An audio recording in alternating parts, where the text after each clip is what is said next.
YouTube just made an unprecedented move by suspending the account of a current U.S. president. This comes after President Trump spoke at the border wall in Texas yesterday.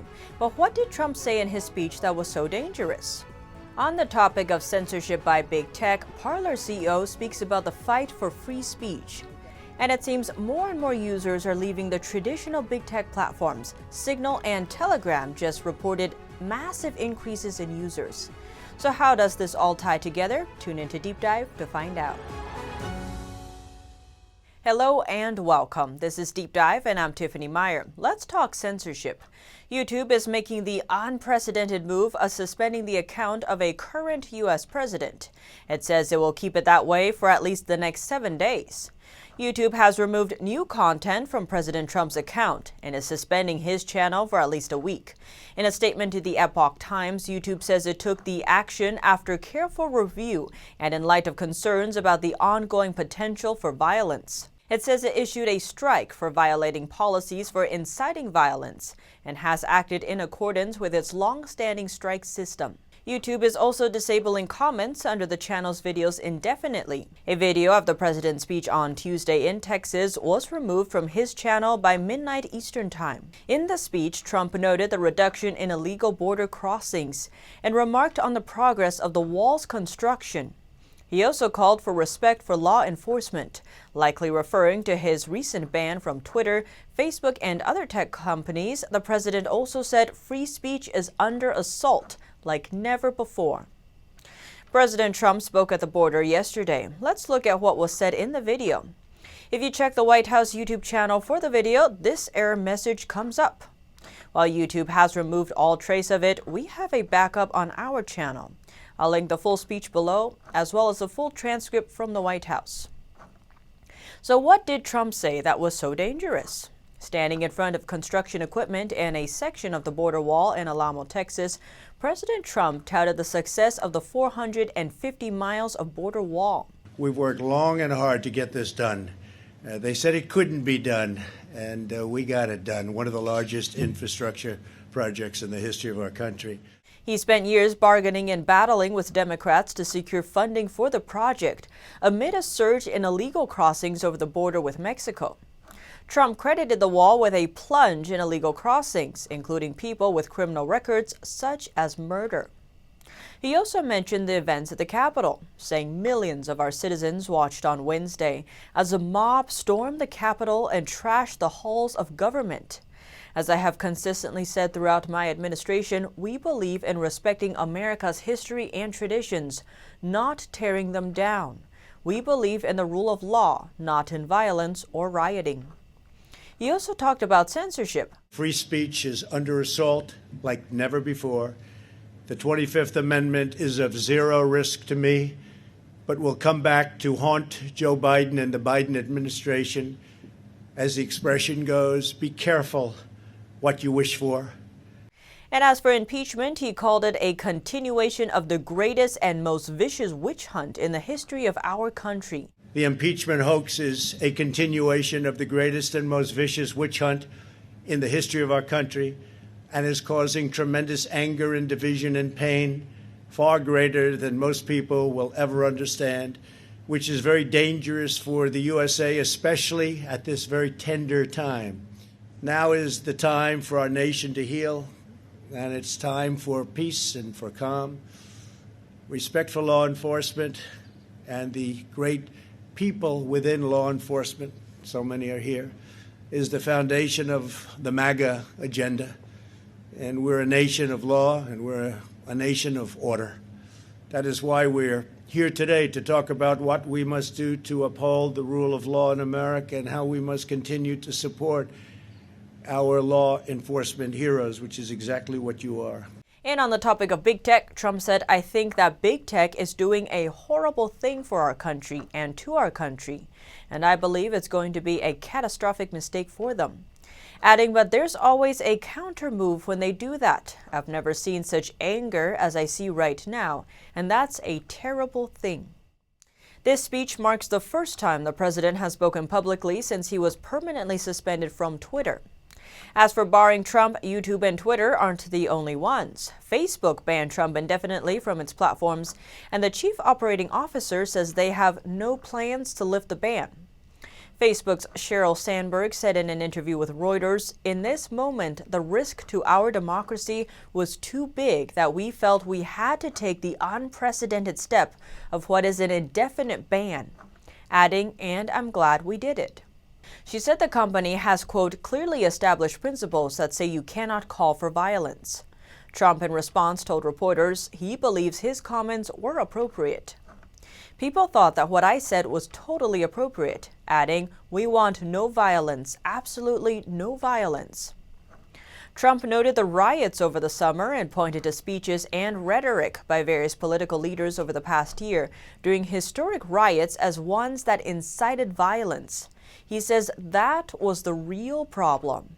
On the topic of big tech, Trump said the platforms are, quote, "doing a horrible thing to our country." Harvard Law professor emeritus Alan Dershowitz says these moves by big tech companies are partisan political tools. In his podcast on Tuesday, he said YouTube is no longer a platform and Twitter is no longer a platform due to their inconsistent application of censorship. Dershowitz says these platforms shouldn't be protected under Section 230, adding these platforms are being used for purposes that were unintended by Section 230, and Section 230 must be amended or at least interpreted not to apply to platforms that censor. Dershowitz says these firms are waging a dangerous war on free speech, but he noted they're not bound by the First Amendment. They are private, more or less. They are really so powerful that the question arises, what is the line between private and public when it comes to massive social media and communications? He says these companies do pose a danger to the culture of the First Amendment, to the marketplace of ideas, to the freedom of Americans to pick and choose. This brings back the issue of why Trump repeatedly called for Congress to repeal Section 230. The federal law protects tech giants from being held liable for user-posted content. Trump and his administration have repeatedly underscored the risks of unbalanced policing of user content on social media platforms, claiming that many big tech companies are engaging in conduct that limits conservative viewpoints and stifles free speech. The president has urged Congress to roll back the liability protections and vetoed a defense spending bill over lawmakers' failure to do so. He said Congress has promised that Section 230, which so unfairly benefits big tech at the expense of the American people, will be reviewed and either be terminated or substantially reformed, adding big tech must not get protections of Section 230. While publishers can be held liable for any content they post, social media platforms are protected by Section 230 of the Communications Decency Act, which states that no provider or user of an interactive computer service shall be treated as the publisher or speaker of any information provided by another information content provider. One of the hardest hit by the wave of censorship is the social media platform Parler. The company's CEO spoke on the Epoch Times show Crossroads. Parler CEO John Mates is fighting censorship after Amazon dropped Parler's internet services and Apple and Google removed the app. It happened when Parler was #1 in the App Store. It's pretty crazy to see overnight all of those things just fall apart. You wake up a Friday morning looking at, optimistic, your future looks really good, you're moving forward at 1,000,000 miles an hour, and then you just slammed right into a brick wall. Amazon accused Parler of playing a role in inciting the riots at the Capitol. Mate says that's a flagrant lie, and it shows how these companies can use their monopolistic power to shut down any company on a whim. They can leverage that. And when they do, your brand becomes so toxic that nobody else will do business with you. It is very fascinating, and it's evil, and it is crazy. He says this isn't just about Parler. It's about the 20 million people who were on Parler. This was the biggest ban and deplatform of American citizens in the history of the world in the United States. So many people getting banned at once from the internet. It is sickening. He says Parler is trying to get things running again to restore free speech and be a voice for the people again. Meier says claims that Parler has been hacked and that personal information has been leaked are false. He told the Epoch Times it's, quote, viral misinformation spread on Twitter. And if you want to see the full video on Josh's channel, I'll have it linked below. And the world's richest man, Tesla CEO Elon Musk, says big tech has become the unofficial authority on free speech. He was referring to several platforms' recent move to ban President Trump. Musk called big tech the de facto arbiter of free speech on Twitter in reply to a satirical article titled "Evil Fascist Dictator Censored and Voted Out of Office." The article was posted by Babylon Bee. It's a website known for its satirical articles. One Twitter user wrote, "West Coast high-tech has to make the distinction between banning hate speech and banning speech it hates." Musk replied that that's an important distinction. Twitter permanently suspended Trump's account on January 8th, a day before the suspension. Michelle Obama publicly called on big tech to permanently ban Trump. And Musk also encouraged people to use Signal, the encrypted messaging app. The app has nearly 1 million users now. Downloads of messaging app Signal have skyrocketed following an update to WhatsApp's privacy policy on Sunday. Around 810,000 users downloaded Signal. That's up about 18 times from the week before.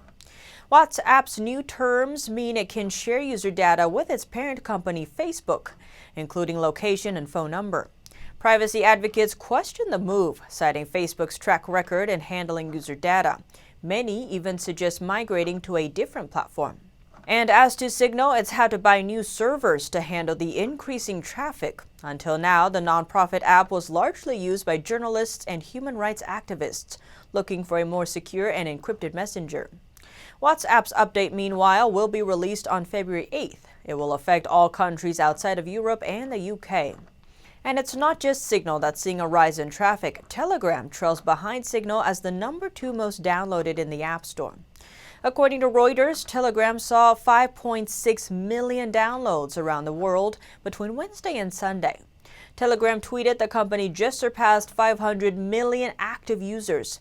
25 million new users joined in the last 72 hours. And WhatsApp issued a notice to try and clarify what the new privacy update would entail in an attempt to quash rumors. And amid the uproar over big tech picking and choosing what information to give out on the election front, the House has passed a resolution to pressure Vice President Mike Pence to invoke Amendment 25, even though Pence says he won't do it. The House voted to approve a resolution asking Vice President Mike Pence again to invoke the 25th Amendment, with the intent to remove President Trump from office. The president's actions demonstrate his absolute inability to discharge the most basic and fundamental powers and duties of his office. Therefore, the president must be removed from office immediately. House Speaker Nancy Pelosi said the president poses danger, although President Trump has repeatedly called for no violence when speaking to reporters in recent days. The measure passed by 223 to 205 votes. Representative Jim Jordan said it forms part of an ongoing refusal to accept President Trump's election win in 2016. Their endless quest to overturn the 2016 election. I mean, they're still trying to overturn the 2016 election after the 2020 election. So continuing this quest is not, as has been said so many times on the floor tonight, not what the country needs. Not what the country needs, particularly after the year the country has lived through. And speaking at the border wall in Alamo, Texas, President Trump said he was not phased out by the plans, but said it would be harmful for the country. Now is the time for our nation to heal, and it's time for peace and for calm. Vice President Pence has already informed Pelosi he does not wish to invoke the 25th Amendment, saying it would set a terrible precedent. In a letter, Pence wrote, "I do not believe that such a course of action is in the best interest of our nation or consistent with our Constitution." Pence noted the president only has a few days left of his term. He accused the House of playing political games, and also stating that under the Constitution, the 25th Amendment is not a means of punishment or usurpation. But what do you think is going to happen? Let me know below. Thanks for tuning in to Deep Dive. I'm Tiffany Meier, and see you soon.